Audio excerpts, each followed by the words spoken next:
Tu sais ce que ça fait, d'avoir tout donné pour construire quelque chose à toi, et de sentir, un jour, qu'on est en train de te le prendre, comme si ça n'avait jamais été vraiment à toi?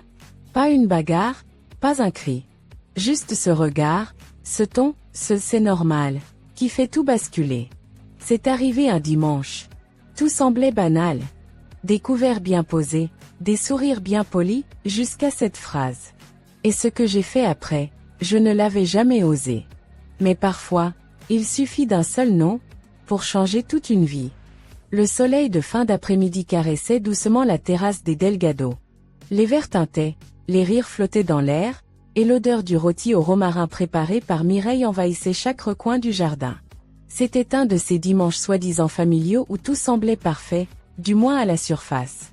Sofia, installée sur une chaise en osier, observait la scène sans vraiment y participer. À 28 ans, elle était une femme accomplie, indépendante, architecte d'intérieur reconnue, et surtout, propriétaire de son propre appartement ou une perle rare en plein centre de Bordeaux, qu'elle avait payé à force de nuits blanches, de café froid et de sacrifices constants. Elle leva son verre de vin à ses lèvres, juste à temps pour masquer un soupir. Elle connaissait ce genre de réunion. Il y avait toujours un sous-texte, une annonce camouflée derrière un sourire trop large. Et comme prévu, elle n'eut pas longtemps à attendre. « Bon, dit Esteban en posant sa serviette sur la table, nous avons réfléchi, ta mère et moi. Camila va venir habiter chez toi, Sofia. » Le silence s'abattit, brutal et glacial, contrastant avec la chaleur du soleil encore haut dans le ciel. Sofia haussa un sourcil, croyant d'abord à une plaisanterie de mauvais goût. Mais en face d'elle, le sourire satisfait de sa sœur cadette, Camila, ne laissait aucune place au doute. « Attends, quoi ?» lança Sofia, tentant de garder sa voix posée. « Chez moi ? Tu veux dire, mon appartement ?» Mireille acquiesça avec une légèreté presque absurde. « Oui, ma chérie. Camila a besoin d'un peu de stabilité. Son colocataire a été odieux. Et elle ne peut pas rester là-bas. Et comme tu as une chambre en plus, ça tombe sous le sens, non ?» Camila, 24 ans, lunettes de soleil griffées sur le nez et vernis impeccable, croisa les jambes avec assurance. « C'est temporaire. Juste quelques mois. Tu ne vas pas faire tout un drame, si ?» Sofia sentit son estomac se contracter. Son appartement, ce n'était pas un simple logement. C'était son havre de paix, le symbole de son indépendance, de tout ce qu'elle avait construit. Et voilà que, sans lui demander son avis, ses parents l'avaient transformée en auberge familiale. Elle posa son verre avec soin. À l'intérieur, elle bouillait. À l'extérieur, elle souriait légèrement à une habitude acquise au fil des années. « Et vous comptiez me demander mon avis à quel moment ?» murmura-t-elle. Esteban soupira comme s'il avait affaire à une adolescente capricieuse. « Sofia, c'est juste pour aider ta sœur. Et tu passes tout ton temps au bureau de toute façon, non ? Tu ne remarqueras même pas qu'elle est là. » Sofia sentit une chaleur lui monter au visage. La colère. Pas l'explosion théâtrale qu'on voit dans les films, mais une colère froide, précise, qui s'installe sans crier gare. Elle se leva lentement, en silence. Les chaises grincèrent. Tous les regards se posèrent sur elle. Mireille fronça les sourcils. « Où vas-tu ? » « Aux toilettes, » répondit Sofia. « Ou peut-être changer de dimension, qui sait. » Et elle quitta la table sans attendre de réaction. Dans la salle de bain, elle verrouilla la porte et s'appuya contre le lavabo. Elle inspira profondément, ferma les yeux. Elle aurait dû s'y attendre. Ce n'était pas la première fois. Elle se revoyait à 16 ans, lorsqu'on lui avait imposé de garder les enfants de sa cousine tous les week-ends. À 20 ans, quand ses parents avaient prêté son studio d'étudiante à un oncle distant sans lui demander son avis. Sofia n'était pas la préférée. Elle était la stable, la raisonnable, celle sur qui on pouvait toujours compter, celle qui ne criait jamais, qui encaissait tout avec grâce. Camila, elle, était l'enfant soleil. L'artiste ratée mais charmante. Celle qu'on sauvait toujours à la dernière minute. Elle sortit son téléphone, tapa rapidement un message à Juliette, sa meilleure amie. Ils veulent que Camila s'installe chez moi. Sans demander. Genre, comme si c'était normal. La réponse fut presque immédiate. T'es sérieuse ? Elle esquissa un sourire amer. Juliette, au moins, voyait clair dans tout ça. Le reste du dîner se passa comme prévu. Des conversations banales. Des tentatives maladroites de normaliser l'inacceptable. Sophia fit semblant de sourire, de rire même, mais au fond d'elle, un plan commençait à se dessiner. Une fois rentrée chez elle, elle retira ses chaussures à l'entrée, posa son sac, et ferma la porte à double tour. Elle marcha lentement jusqu'au salon, caressa le dossier de son fauteuil préféré, s'arrêta devant la bibliothèque. Chaque meuble ici avait été choisi avec soin. Chaque recoin respirait sa personnalité, son histoire. Et voilà que ses parents s'imaginaient pouvoir y installer Camilla comme on pose un vase dans une vitrine.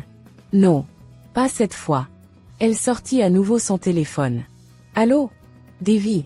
Je sais que c'est un peu soudain, mais tu m'as dit que tu cherchais un endroit pour quelques semaines, non?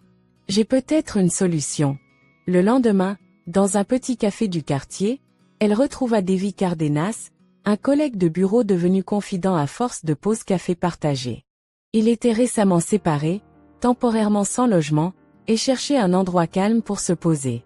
Sophia exposa la situation, d'abord avec gêne, puis avec plus d'assurance à mesure qu'elle déroulait son plan. Tu viendrais vivre chez moi 2 semaines. On fait un accord clair, propre, avec paperasse si tu veux. Tu paies pas de loyer, juste ta nourriture. Et surtout, tu es là le jour où il compte emménager Camilla. Davy l'observa, amusé. Tu veux que je sois ton bouclier humain? Appelle ça comme tu veux. Je veux juste éviter qu'il transforme mon appartement en squat familial. Il éclata de rire, puis hocha la tête. Marché conclu. Le mardi suivant, Sophia reçut un message de Camilla. Je pensais amener mon lit. Et mes toiles. Faudra dégager ton bureau, ça va pas le faire. Sans ponctuation. Sans question. Juste une déclaration. Sophia ferma les yeux. Elle ne répondit pas. Inutile. Elle savait déjà que toute réponse serait interprétée comme un oui tacite. Le vendredi soir, elle remit les clés à Davy, lui expliqua les règles, pas de réception, ne pas répondre aux questions de sa famille, et surtout, ne pas les laisser entrer. Le samedi matin, elle quitta Bordeaux pour un week-end à Arcachon. Pas pour fuir, non, mais pour reprendre son souffle avant la tempête. Et pendant qu'elle s'installait dans une petite chambre d'hôtel avec vue sur les pins, une tasse de thé à la main, son téléphone vibra. Un message de Juliette. Alors, t'es prête pour le grand clash de demain? Elle sourit doucement. Pour la première fois de sa vie, elle se sentait prête à dire non. Un vrai non. Un non qui résonne. Pas par colère, mais par amour pour elle-même. Et ce n'était que le début. Sophia ouvrit les rideaux de sa chambre d'hôtel. Le ciel d'Arcachon s'étirait en un bleu tranquille, l'air marin glissait par la fenêtre entr'ouverte. Ce matin-là, elle aurait presque pu se détendre. Presque. Elle savait que dans quelques heures, sa famille allait vivre l'un des plus gros chocs de leur vie. Et cette fois, ce ne serait pas elle qui resterait en silence à tout accepter. Assise au bord du lit, elle regarda l'écran de son téléphone, 8h23. 3 messages non lus de sa mère, 2 de son père, et un message vocal de Camilla. Rien que les aperçus suffisaient à lui retourner l'estomac. Mais elle ne les écouta pas. Pas maintenant. Elle inspira profondément et répondit simplement à Davy. Ils ne vont pas tarder. T'es prêt? Quelques secondes plus tard, la réponse s'afficha. Prêt. J'ai mis ma meilleure tête de locataire modèle. Sophia sourit, soulagée. Elle ne savait pas encore exactement ce qui allait se passer, mais une chose était sûre. La Sophia d'avant aurait obéi sans broncher. Pas celle d'aujourd'hui. Pendant ce temps, à Bordeaux, Davy rangeait les dernières affaires qu'il avait posées dans la pièce de vie. Il aimait cet appartement, les murs clairs, les touches de bois, la lumière qui filtrait avec grâce à travers les rideaux. Il comprenait pourquoi Sophia y tenait tant. Il jeta un coup d'œil à sa montre, 10h51. À 11h pile, quelqu'un sonna. Une première fois. Puis 2. Puis 3. Et c'est parti, murmura-t-il. Il alla ouvrir. Sur le palier, une scène digne d'une pièce de théâtre en 3 actes. Mireille, tailleur bleu clair, talons assortis, téléphone dans une main et bouquet de lavande dans l'autre. Esteban, droit comme un i, tenant une boîte à outils et un rouleau de scotch, pour fixer les rideaux, avait-il dit à Camilla. Et Camilla elle-même, lunettes de soleil relevées sur la tête, valise rose fluo, casque autour du cou, mâchant un chewing-gum. Ils s'arrêtèrent net en voyant Davy. « Pardon ?» dit Esteban, fronçant les sourcils. « Bonjour », répondit Davy calmement. « Je peux vous aider ? Nous sommes les parents de Sofia. Et, c'est ici qu'elle habite. C'est vous qui ouvrez ? Lança Mireille, un peu déconcertée. Davy hocha la tête. Oui. Elle m'a confié son appartement pour 2 semaines. J'ai un contrat de prêt de logement, signé et approuvé. Vous voulez voir ? Camilla éclata de rire, un rire nerveux et moqueur. Attendez, quoi ? C'est une blague ? C'est moi qui dois emménager ici aujourd'hui. Ah non, mademoiselle, répliqua Davy avec douceur, mais sans fléchir. Sofia m'a bien confirmé qu'elle n'attendait personne ce week-end. Elle est absente. Et moi, je suis ici légalement. Le visage de Mireille perdit ses couleurs. Il doit y avoir une erreur. Elle est simplement partie pour le week-end, c'est tout. Elle n'a pas parlé de prêt ou de colocataire temporaire. Esteban sortit son téléphone, probablement pour l'appeler, mais Davy leva une main polie. Je vous invite à contacter Sofia directement.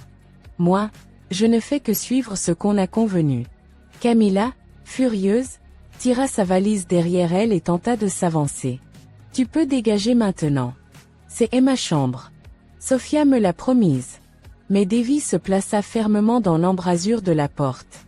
Désolé. Tant que Sofia ne me dit pas le contraire, je ne peux laisser entrer personne. La tension devint palpable. Mireille essaya de sauver la situation avec un sourire crispé.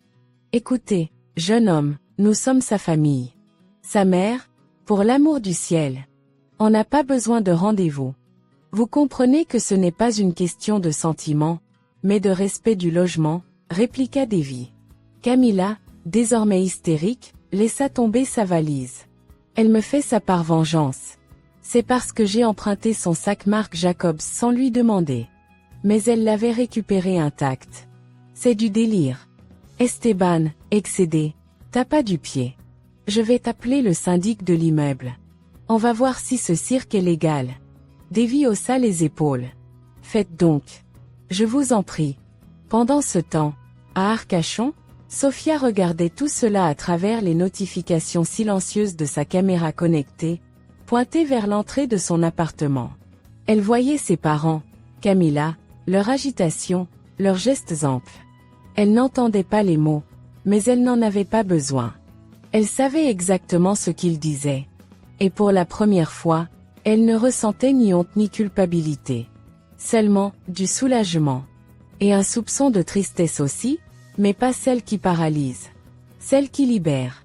Une demi-heure plus tard, Juliette l'appela en visio. « Dis-moi que t'as vu la scène du siècle ?» J'ai eu Camilla au téléphone.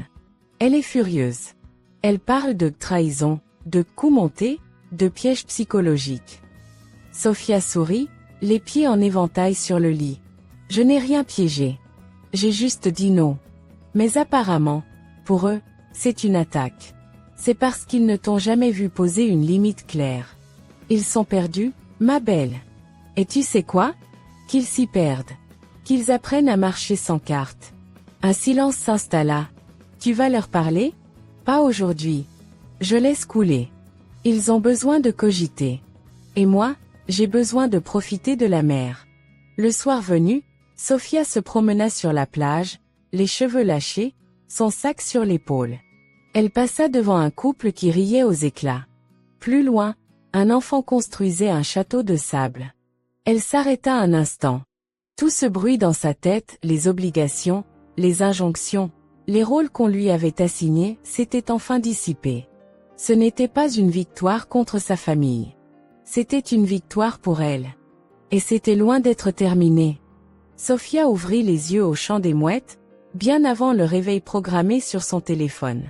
L'air frais de la côte s'infiltrait doucement par la fenêtre entr'ouverte, apportant avec lui une brise saline et libératrice. Elle avait dormi d'un sommeil profond, ce genre de sommeil que l'on goûte rarement quand on vit constamment sur le fil, entre attente parentale et culpabilité silencieuse. Ce matin-là, son esprit était étrangement clair, comme s'il venait de faire le ménage après des années d'encombrement émotionnel. Avant même de poser un pied par terre, elle attrapa son téléphone. 9 appels manqués. 3 de Camilla, 4 de Mireille, 2 de son père. Plus une dizaine de messages sur le groupe familial intitulé Delgado Power Biceps Pliés, qu'elle avait toujours trouvé un brin ironique, étant donné que la puissance semblait uniquement centralisée chez ses parents. Elle inspira profondément. Elle n'allait pas répondre. Pas encore. À Bordeaux. Davy arrosait une plante sur le balcon quand on sonna à nouveau. Il soupira, posa l'arrosoir, et jeta un œil à l'interphone. C'était encore eux. Il appuya sur le bouton pour parler sans ouvrir. Oui. C'est Esteban Delgado, répondit une voix sèche. Je veux parler à la personne qui occupe cet appartement. Maintenant. Bonjour, monsieur Delgado. Je suis Davy Cardenas, comme mentionné hier. Et comme dit, rien n'a changé. Sofia m'a confié l'appartement. Écoutez-moi bien, jeune homme. Vous êtes en train de vous mêler d'affaires familiales qui ne vous concernent pas. Ouvrez cette porte, ou j'appelle la police pour signaler une occupation illégale. Davy resta un instant silencieux.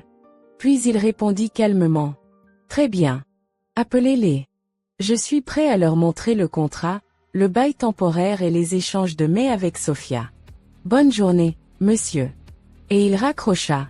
Dans un café d'Arcachon, Sofia sirotait son café noisette, le regard plongé dans la mer. Juliette l'appela en FaceTime. T'as vu ce que ta sœur vient de publier sur Insta? Non mais regarde ça. Elle retourna l'écran pour montrer une story dramatique de Camilla, en noir et blanc, avec la légende. Parfois, les plus grandes trahisons viennent de ceux qu'on appelle famille. Sofia écarquilla les yeux, entre stupéfaction et amusement. Elle dramatise comme si je lui avais volé son chien. Juliette éclata de rire.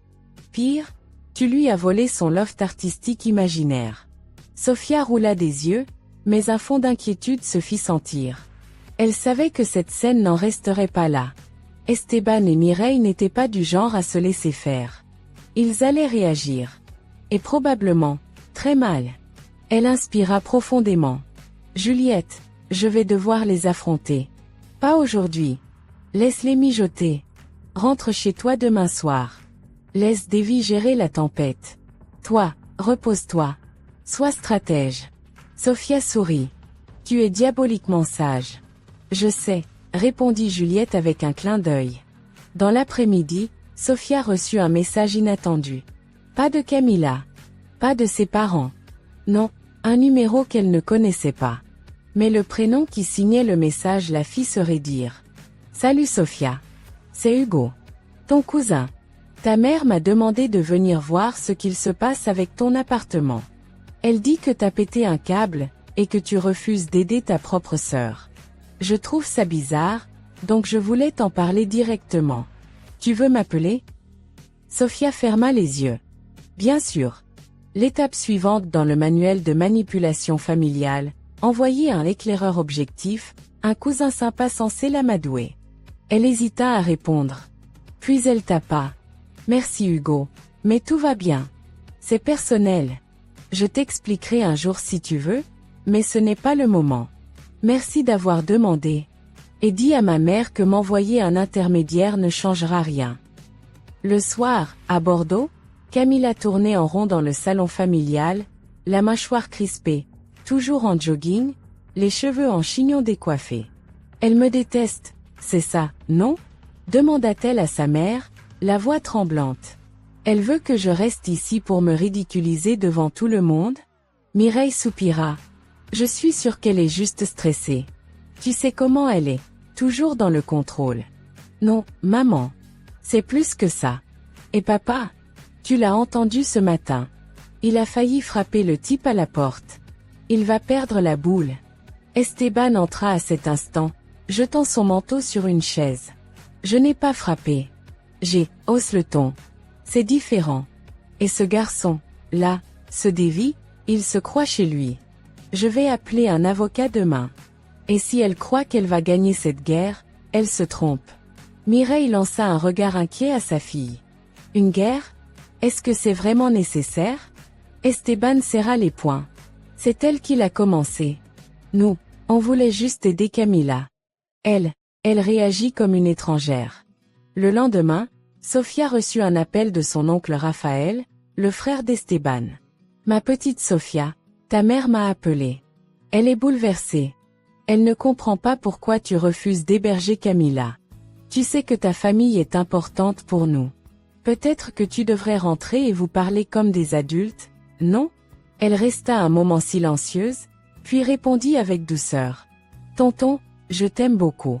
Mais ce n'est pas la première fois qu'on décide à ma place. Cette fois, j'ai dit non. Et j'aimerais que ce non soit respecté. Même si ça déplaît. Un silence. Puis Raphaël soupira. D'accord. Tu es adulte. Mais sache que ta mère est très blessée. Moi aussi, tonton. Depuis des années. Et je suis juste en train de soigner mes blessures.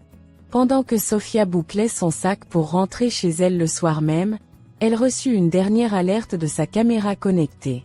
Son père était de retour devant la porte. Et cette fois, il était avec le gardien de l'immeuble.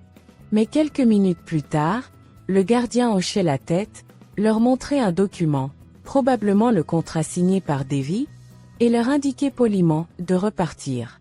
Esteban, furieux, tourna les talons. Mireille leva les yeux au ciel. Camilla partit en premier, en pleurs. Et Sofia, de l'autre côté de l'écran, essuya une larme qui n'était ni de tristesse ni de colère. C'était une larme de soulagement. Elle ne savait pas encore où cette histoire allait la mener. Mais elle savait une chose, elle avait commencé à écrire ses propres règles. Et elle n'allait pas revenir en arrière. Le train roulait à pleine vitesse en direction de Bordeaux, mais Sofia avait l'impression qu'il avançait au ralenti. Assise près de la fenêtre, elle observait les paysages défiler, les champs et les petits villages flous comme des souvenirs lointains. Elle avait cru que rentrer chez elle serait un soulagement. Mais plus elle se rapprochait, plus une angoisse familière grandissait dans sa poitrine. Pas la peur d'affronter sa famille, non. C'était autre chose. Quelque chose de plus profond, plus enraciné, la crainte d'être encore une fois déçue. Son téléphone vibra. Un message de Juliette. Dis-moi dès que t'arrives. Et s'ils essaient de t'attaquer avec des discours culpabilisants, je débarque avec une pancarte Team Sofia. Elle sourit malgré elle. Je te tiens au courant. Je récupère mon appartement ce soir. J'espère qu'ils auront enfin compris.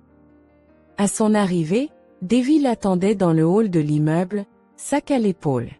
Alors, comment c'était Arcachon? Demanda-t-il avec un sourire. Tranquille. Ensoleillé. Sain. L'inverse de ma famille en ce moment, en gros. Ils rirent tous les deux. Puis Sofia se fit plus sérieuse. Merci d'avoir géré tout ça. Je sais que ça n'a pas été simple. Davy haussa les épaules. Franchement, c'était étrange, oui. Mais pas insurmontable. Et puis, c'était important pour toi. Et je crois que je commence à comprendre pourquoi. Elle le regarda, un peu surprise. Il ajouta doucement. T'as jamais eu ta place, pas vraiment. Toujours la fille raisonnable, la solution pratique. Pas l'enfant à protéger, mais celle à utiliser. Cette phrase lui coupa le souffle. Elle ne s'attendait pas à se sentir aussi vue. Davy l'aida à remonter quelques affaires, puis lui rendit les clés. Si jamais tu veux que je reste encore quelques jours, juste pour faire tampon. Merci, mais non. Il est temps que je sois chez moi. Vraiment chez moi. Seul. Ils se prirent dans les bras quelques secondes. Une étreinte simple, mais sincère. Ce soir-là, Sofia fit le tour de son appartement comme si elle le découvrait pour la première fois. Tout était à sa place. Davy avait été respectueux, discret. Elle replaça un coussin sur le canapé, ralluma sa lampe de chevet, ouvrit la fenêtre. Puis elle se fit un thé, s'installa sur le sol, adossée au mur, et alluma son ordinateur. Elle ouvrit un document vierge. En haut, elle écrivit. Pourquoi j'ai dit non? Et elle se mit à écrire. Pas pour sa famille. Pas pour prouver quoi que ce soit. Mais pour elle.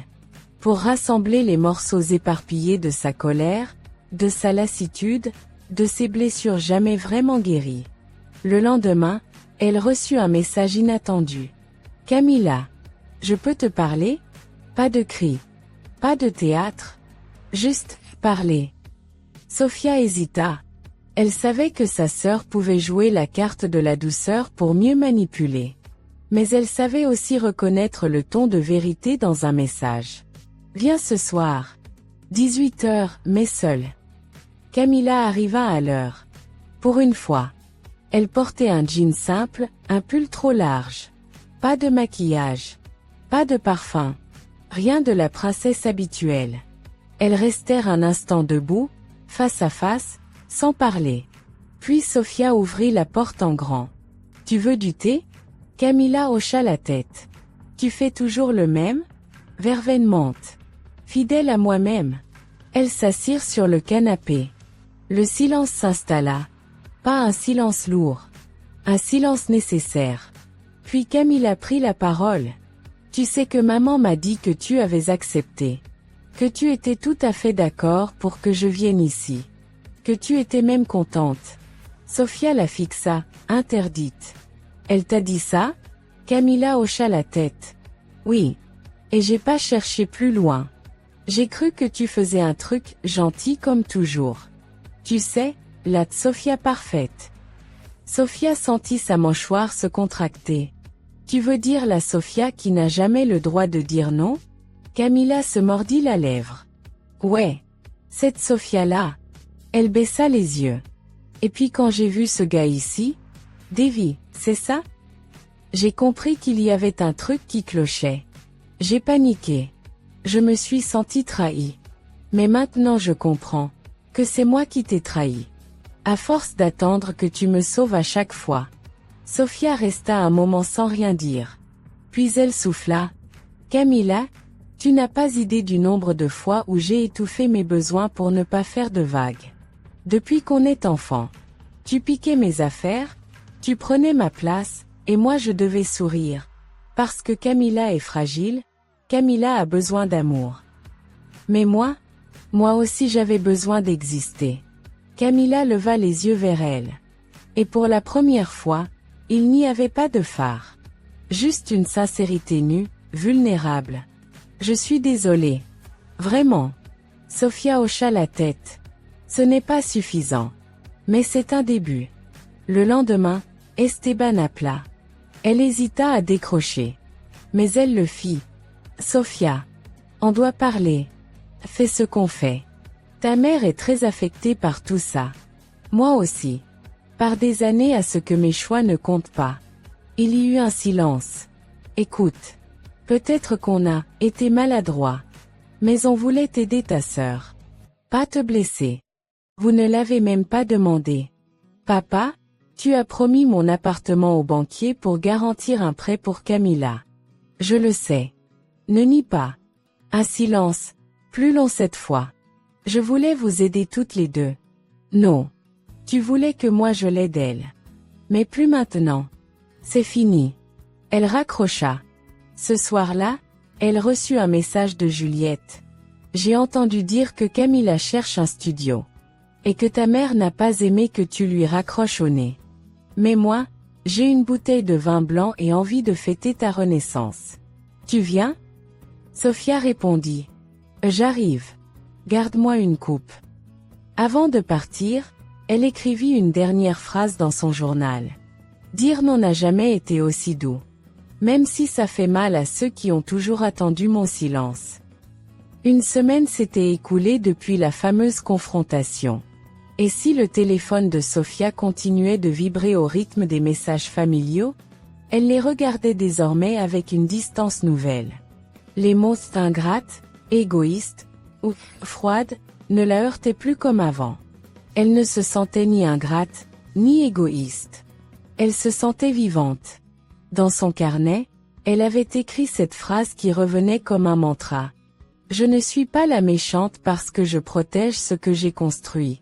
Ce matin-là, alors qu'elle se rendait à son cabinet d'architecture pour finaliser les plans d'un nouveau projet, elle reçut un message inattendu de Camilla. J'ai trouvé un studio pas très loin du tien. C'est petit, c'est pas glamour, mais c'est à moi. Enfin, tu veux passer voir? Sophia resta figée. Camilla. Un studio. Par elle-même. Ce n'était pas un miracle, mais c'était une victoire. Elle répondit. Bien sûr. J'apporte le champagne. En fin d'après-midi, elle se présenta devant un petit immeuble du quartier Saint-Michel.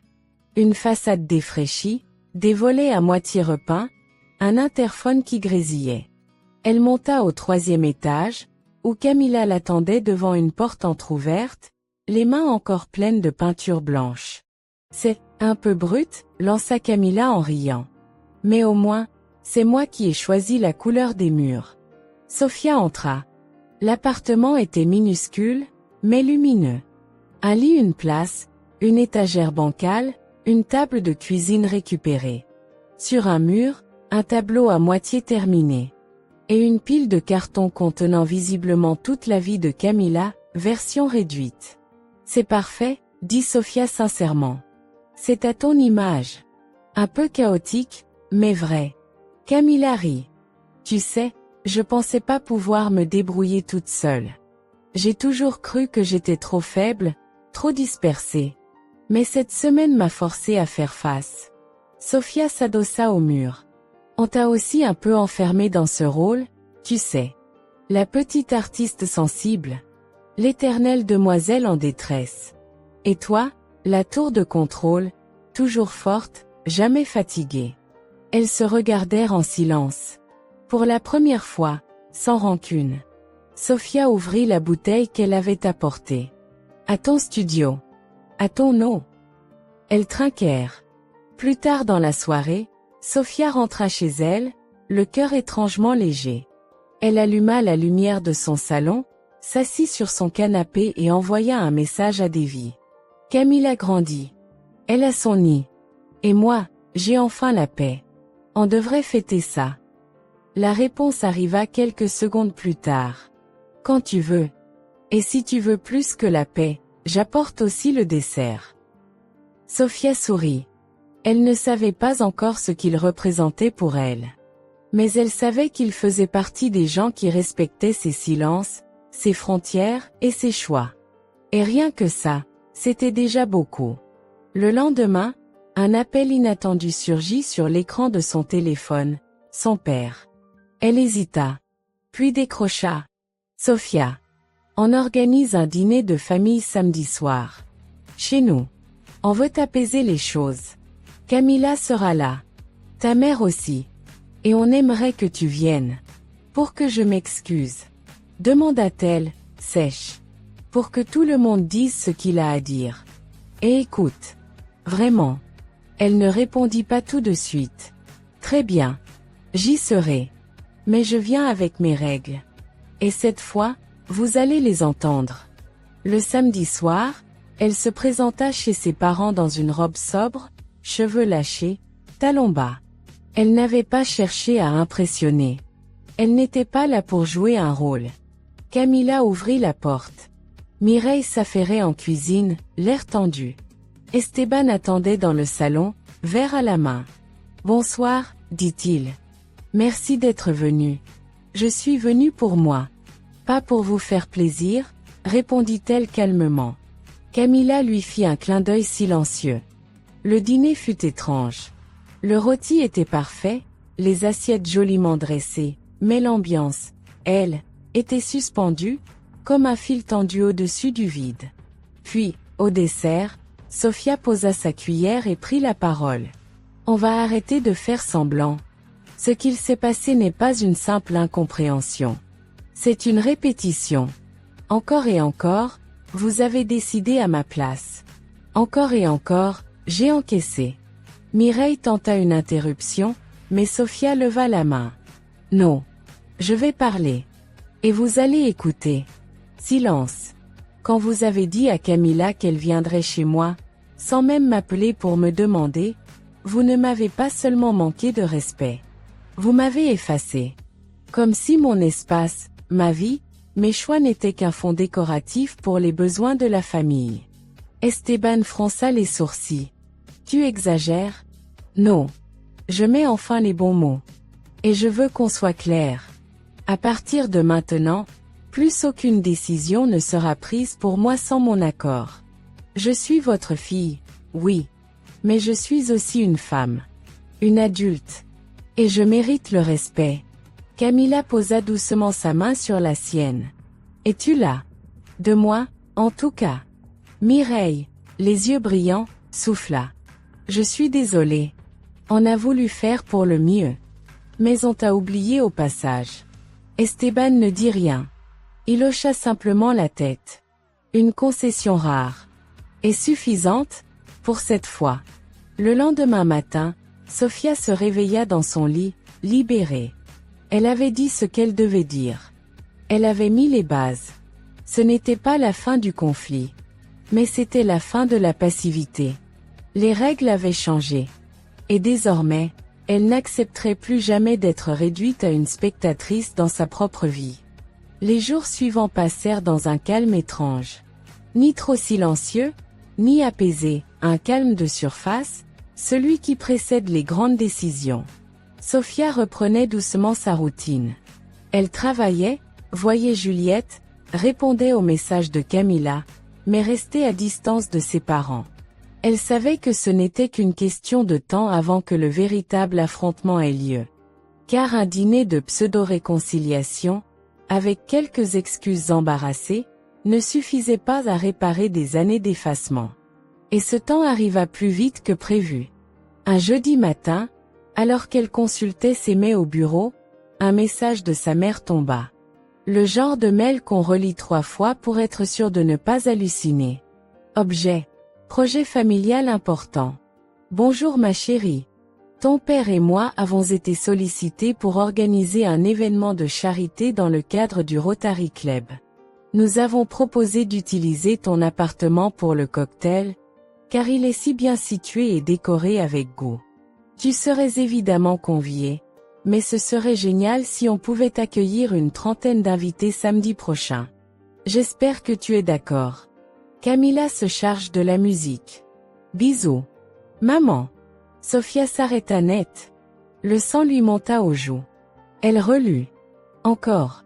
30 invités. Chez elle. Sans qu'on lui ait demandé la moindre autorisation. Comme si la scène du mois dernier n'avait jamais existé. Elle appela Juliette dans la seconde. Ils veulent organiser un cocktail, chez moi, dit-elle, la voix tremblante. Non mais là c'est une blague. S'étrangla Juliette. Ils ont une mémoire de poisson rouge ou quoi? C'est pire que ça. Ils ont l'assurance des gens qui pensent qu'ils ont toujours raison. Juliette soupira au bout du fil. Il faut que tu fasses quelque chose. Pas seulement dire non. Leur montrer que t'as changé. Pour de bon. Sofia raccrocha, inspira profondément, et ouvrit son agenda. Le samedi arriva. Mais pas comme sa mère l'avait prévu. Il n'y eut ni cocktail, ni invité, ni petite bouchée sur des plateaux d'argent. À la place, il y eut un dîner organisé par Sofia elle-même, dans son propre appartement, avec une seule invitation envoyée. À ses parents. Sujet de la soirée, la vérité. Camilla était déjà au courant et avait promis de venir en observatrice neutre. Juliette avait insisté pour être là aussi, au cas où ça dérape. Et Davy? Eh bien, Davy avait proposé de s'occuper du vin et de mettre de la musique douce en fond. Une ambiance civilisée pour un règlement de compte en dentelle, avait-il dit avec un clin d'œil. À 19h30 précise, Mireille et Esteban arrivèrent. Tenue soignée, visage fermé. Sofia les accueillit avec un calme glacial. Entrez. Mais ce soir, pas de jeu. Pas de faux semblants. Juste la vérité. Ils échangèrent un regard. Camilla, assise sur le canapé, leur fit un signe de tête. Juliette était adossée à la cuisine, les bras croisés. Davy, dans un coin, versait du vin sans bruit. Mireille brisa le silence la première. Je suppose que tu as reçu mon mail. Oui, coupa Sofia. Et j'ai décidé de vous inviter ici pour parler. Mais pas pour organiser une réception de 30 personnes dans mon salon. Esteban serra la mâchoire. Tu veux nous humilier, c'est ça? Sofia s'assit en face d'eux, les mains posées sur la table. Non. Je veux comprendre. Pourquoi vous continuez à agir comme si j'étais une extension de vos décisions? Pourquoi est-ce si difficile pour vous d'accepter que j'ai une vie à moi? Mireille s'agita sur sa chaise. Parce que tu es notre fille.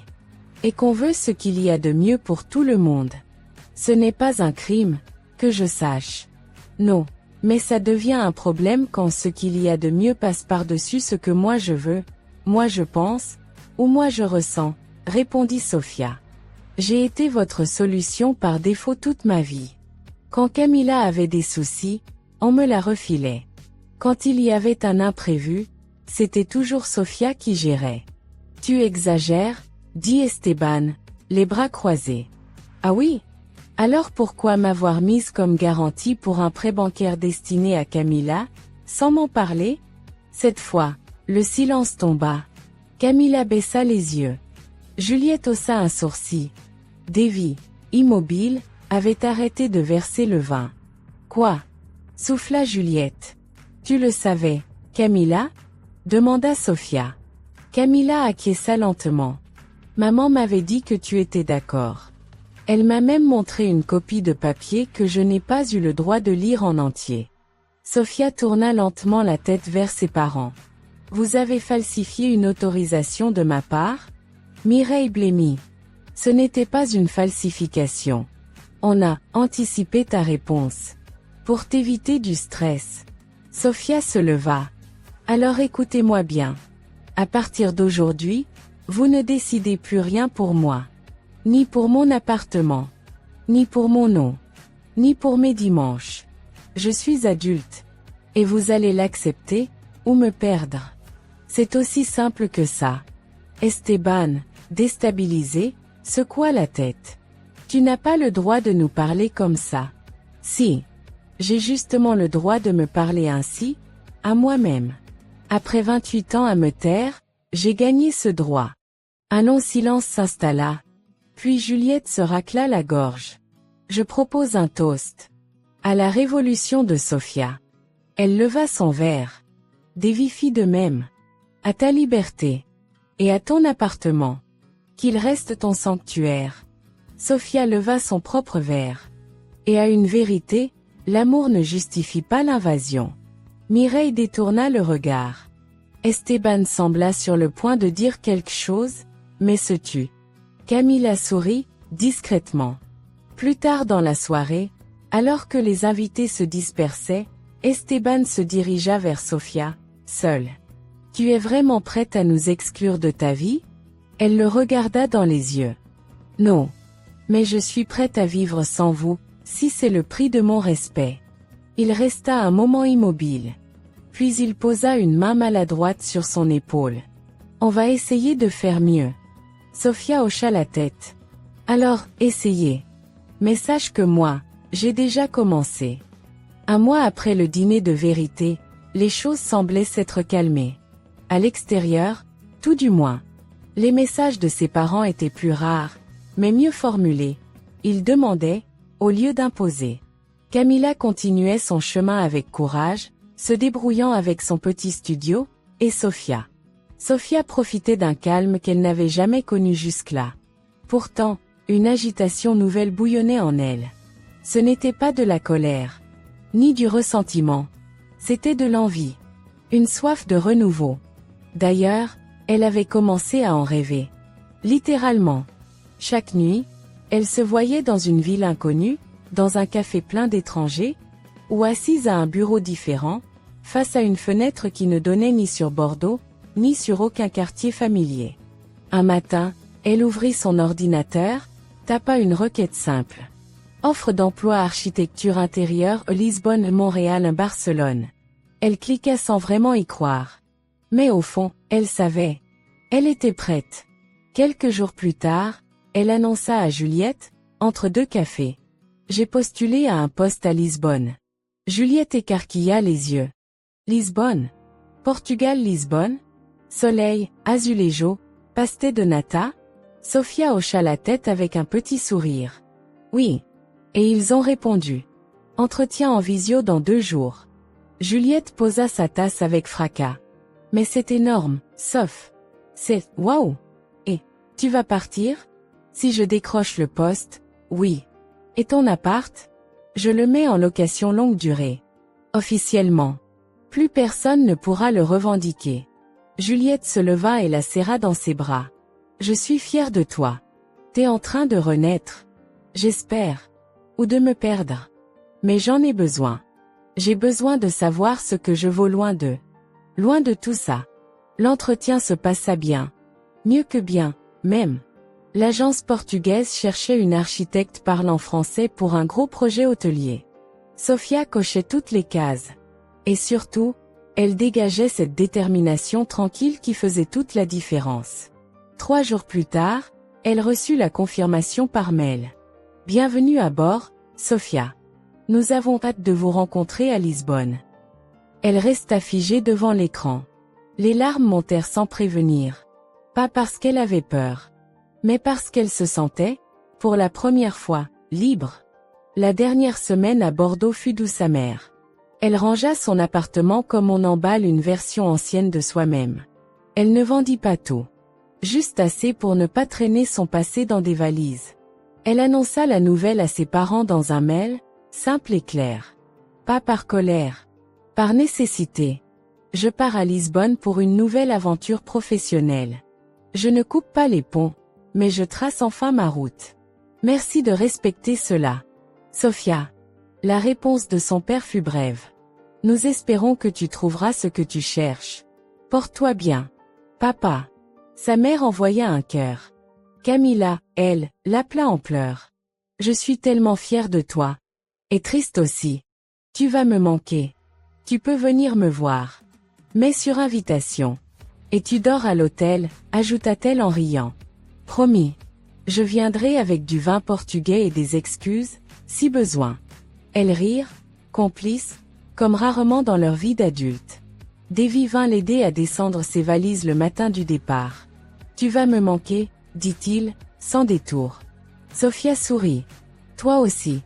Mais j'ai le sentiment qu'on va se revoir. Il lui tendit une enveloppe. C'est pour le vol. Ne l'ouvre qu'une fois dans l'avion. Elle le regarda, surprise, puis l'embrassa doucement sur la joue. Merci, pour tout. T'as été mon abri dans la tempête. Et toi, ma boussole. Dans l'avion, elle ouvrit l'enveloppe. Un petit dessin au trait, une porte entr'ouverte, avec de la lumière qui en sortait. Et au dos, une phrase. Ton espace est sacré. Mais ton cœur l'est encore plus. Garde-le ouvert pour ce qui en vaut la peine. Décès. Sofia serra le papier contre elle. Et alors que l'avion décollait, elle regarda par le hublot la ville de Bordeaux s'éloigner. Pas avec regret. Avec gratitude. Car elle avait appris, là-bas, à dire non. Et aujourd'hui, elle disait oui. Oui à elle-même. Oui à une nouvelle vie. Oui à ce lieu à elle, en elle. Lisbonne. Fin d'après-midi. Soleil doré sur les toits de tuiles rouges. Sofia ferma son ordinateur après une longue journée au studio. Elle ouvrit les volets de son petit appartement en hauteur, laissant la lumière danser sur les murs. Un message s'afficha sur son téléphone. De Camilla. Tu vas rire. Maman voulait organiser Noël chez toi. J'ai dit elle a changé de pays pour t'échapper. Tu te rappelles. Sofia éclata de rire. Puis elle reçut un message de Davy. Je passe par Lisbonne pour une conférence dans 2 semaines. On se voit? Elle répondit sans hésiter. Avec plaisir. Mais tu dors à l'hôtel. Puis elle rangea son téléphone, s'allongea sur le canapé, et ferma les yeux. Enfin, elle se sentait chez elle. Pas seulement dans cet appartement, mais en elle-même. Et cette fois, plus personne n'ouvrirait la porte sans frapper. Alors que cette histoire touche à sa fin, il est presque impossible de ne pas ressentir un mélange d'émotions. D'un côté, la satisfaction de voir notre protagoniste, Eliane Moral, prendre enfin les rênes de sa propre vie après des années de silence et d'abnégation. De l'autre, ce pincement au cœur que nous connaissons tous lorsque quelque chose d'intense et de vrai se termine. Vous l'avez suivi à travers ses doutes, ses luttes intérieures, ses silences imposés, ses oui forcés et surtout son grand nom libérateur. Et dans ce non, se cache un message profond, celui de s'aimer assez pour poser des limites, pour se respecter, et pour sortir des rôles qui nous ont été assignés sans notre consentement. Beaucoup d'entre vous, j'en suis sûre, se sont reconnus dans les pas d'Eliane. Peut-être que vous aussi avez été cette personne forte qu'on ne remercie jamais. Celle qui prend soin, qui encaisse, qui se tait, qui arrange tout sans jamais demander en retour. Peut-être avez-vous été celle ou celui qu'on appelle toujours pour dépanner, jamais pour écouter. Peut-être que vous aussi avez porté sur vos épaules le poids d'une famille, d'un passé, d'attentes écrasantes. Et pourtant, vous êtes encore là. Vivant. Debout. En train de chercher un peu d'air dans un monde qui nous exige trop et nous donne si peu en retour. Et voilà pourquoi cette histoire n'est pas simplement celle d'une femme et de son appartement. C'est l'histoire de la réappropriation de soi. Du courage de dire, mon espace m'appartient. Mon cœur aussi. Et désormais, je choisis qui j'y laisse entrer. Alors maintenant, je veux faire une pause, m'adresser à toi, qui regarde cette vidéo, qui lit ces mots, et te dire ceci. Ta vie n'est pas une scène que les autres peuvent envahir à leur guise. Tu as le droit de poser des frontières. Tu as le droit d'exister pour toi. Tu as le droit de changer. Et tu as le droit de commencer aujourd'hui. Si tu as aimé cette histoire, si elle t'a touché ou simplement fait réfléchir, je t'invite à liker cette vidéo, à t'abonner à la chaîne et à partager dans les commentaires ce qui t'a le plus marqué. Ton expérience compte. Et ici, nous créons un espace bienveillant où chaque voix peut s'exprimer sans peur, sans honte. D'ailleurs, dis-moi, as-tu déjà été dans la position d'Eliane?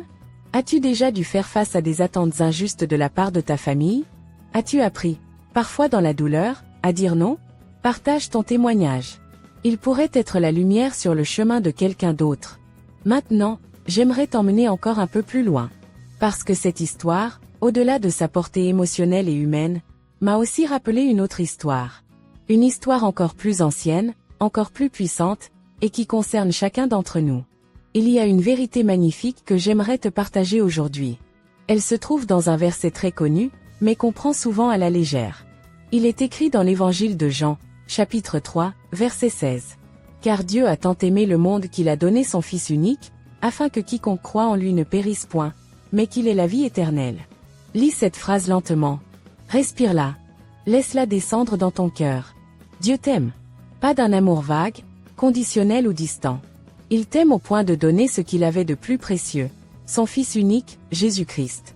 Pas pour t'écraser, pas pour t'accuser, pas pour te soumettre, mais pour te sauver, pour te offrir la vie éternelle, pour te libérer de la culpabilité, du vide, du chaos que parfois la vie humaine impose. Peut-être que, comme Eliane, tu as été blessé par les gens que tu aimais le plus. Peut-être que tu as vécu dans une maison où l'amour signifiait obéir ou te taire. Peut-être qu'on t'a appris que pour être aimé, tu devais te faire tout petit. Peut-être qu'on ne t'a jamais demandé ce que tu ressentais. Mais laisse-moi te dire ceci, Dieu n'est pas comme les hommes. Son amour est parfait, infini, sans condition. Il ne t'impose rien. Il t'invite. Il ne te manipule pas. Il te comprend. Il ne s'introduit pas de force dans ta vie. Il attend que tu ouvres la porte. Il est écrit en Apocalypse 3h20. Voici, je me tiens à la porte, et je frappe. Si quelqu'un entend ma voix et ouvre la porte, j'entrerai chez lui. Tu vois? Même le Créateur du ciel et de la terre respecte ton espace. Il frappe. Il attend. Et quand tu ouvres, il entre pour restaurer ce qui a été brisé, pour consoler ce qui a été négligé, pour aimer ce qui a été rejeté. C'est ça, le cœur du message de Jean 3h16. Ce n'est pas une phrase religieuse. C'est une déclaration d'amour radical. Une promesse. Une chance. Une porte ouverte. Et si aujourd'hui, là où tu es, tu ressens un vide. Si tu es fatigué de tout porter seul. Si tu cherches un sens, une paix durable, une raison d'espérer, alors ce message est pour toi. Dieu a donné Jésus pour toi. Pour tes fautes. Pour ton passé. Pour te libérer. Il n'attend pas que tu sois parfait. Il ne te demande pas de tout comprendre. Il te demande juste une chose, croire. Croire que ce qu'il a fait sur la croix est suffisant pour te laver, te sauver et te restaurer. Alors je vais te poser une question, que peut-être personne ne t'a jamais posée. Veux-tu aujourd'hui accepter Jésus-Christ comme ton sauveur personnel? Veux-tu aujourd'hui dire, Seigneur, j'ai essayé par moi-même, j'ai été blessé, j'ai été trahi, mais je viens à toi. Je t'ouvre la porte. Rentre. Change ma vie. Tu n'as pas besoin de formule magique. Seulement d'un cœur sincère. Si c'est ton désir, tu peux répéter simplement cette prière, là où tu es. Seigneur Jésus, je reconnais que j'ai besoin de toi. J'ai essayé de tout porter seul, et je suis fatigué. Je crois que tu es mort pour moi à la croix. Je crois que tu es ressuscité. Je t'invite à entrer dans ma vie. Pardonne mes fautes, guéris mon cœur. Je te reçois comme mon Sauveur et mon Seigneur. Conduis-moi chaque jour dans ta vérité. Merci de m'aimer. Amen. Si tu as fait cette prière du fond du cœur, sache que le ciel célèbre avec toi. Tu viens de franchir la plus belle des portes, celle de la vie éternelle. Et tout comme Eliane a décidé de poser des limites pour mieux vivre, tu viens de poser la plus belle limite possible au mal et au vide, celle de la foi. Tu as ouvert la porte à celui qui ne déçoit jamais. À celui qui restaure, relève et transforme. Ta vie ne sera pas parfaite. Mais désormais, tu ne seras plus jamais seul. Je t'invite maintenant à écrire dans les commentaires si tu as pris cette décision aujourd'hui. Dis simplement, j'ai ouvert la porte à Jésus. Et si tu veux qu'on prie pour toi, dis-le aussi. Ici, nous sommes une famille.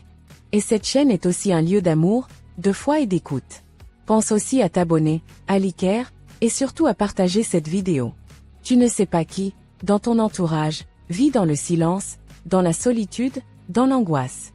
Une simple vidéo peut changer une vie. Ton partage peut être la graine de la transformation d'un cœur. Merci d'avoir suivi cette histoire. Merci d'avoir été jusqu'au bout. Et surtout, merci d'être là. Tu es précieux. Tu es aimé. Tu as une place. Et Dieu t'attendait. Que le Seigneur te bénisse abondamment. Et n'oublie jamais, ce que tu n'as pas trouvé chez les hommes, tu peux le trouver en Jésus. Toujours.